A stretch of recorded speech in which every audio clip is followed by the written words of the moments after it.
Seni menjadi manusia yang tidak boleh digantikan. Hukum ke-11 ini menekankan bahawa kunci utama untuk memiliki kebebasan dan kuasa yang tidak tergugat adalah dengan memastikan orang lain sentiasa memerlukan dan menginginkan kehadiran anda.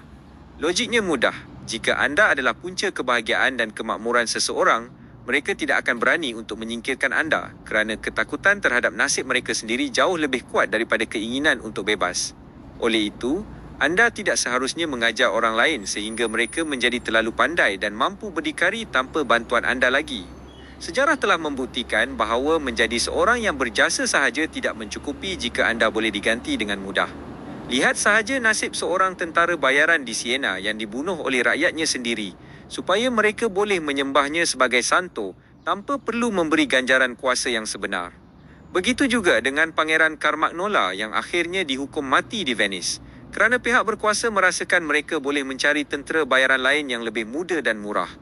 Mereka semua gagal kerana tidak memastikan bahawa nasib majikan mereka terikat mati dengan kewujudan mereka. Strategi yang lebih bijak dapat dilihat melalui tindakan Otto von Bismarck.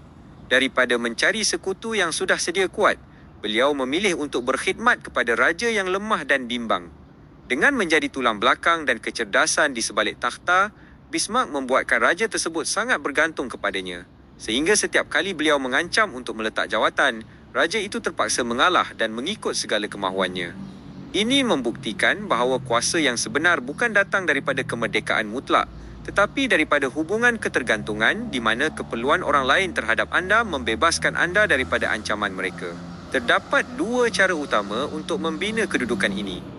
Pertama adalah melalui bakat yang sangat unik seperti Michelangelo, di mana pelindungnya, Paus Julius II, terpaksa merayu kepadanya kerana tiada artis lain yang setanding dengannya.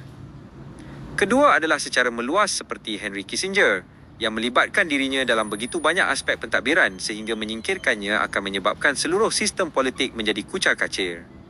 Malah, anda juga boleh menggunakan taktik seperti peramal Raja Louis ke-11 yang mengaitkan tarikh kematiannya dengan tarikh kematian raja tersebut, sekaligus memaksa raja itu melindunginya demi keselamatan nyawa baginda sendiri.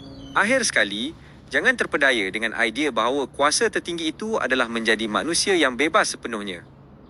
Orang yang benar-benar bebas mungkin mempunyai pilihan untuk ke mana sahaja, tetapi mereka tidak mempunyai pengaruh. Adalah jauh lebih selamat untuk meletakkan diri anda dalam posisi saling bergantung, di mana tuan atau majikan anda sebenarnya menjadi hamba kepada kepakaran atau rahsia yang anda miliki. Seperti kata Machiavelli, adalah lebih baik untuk membuatkan orang lain bergantung kepada anda kerana takut akan kesan kehilangan anda daripada bergantung kepada perasaan cinta atau persahabatan yang mudah berubah.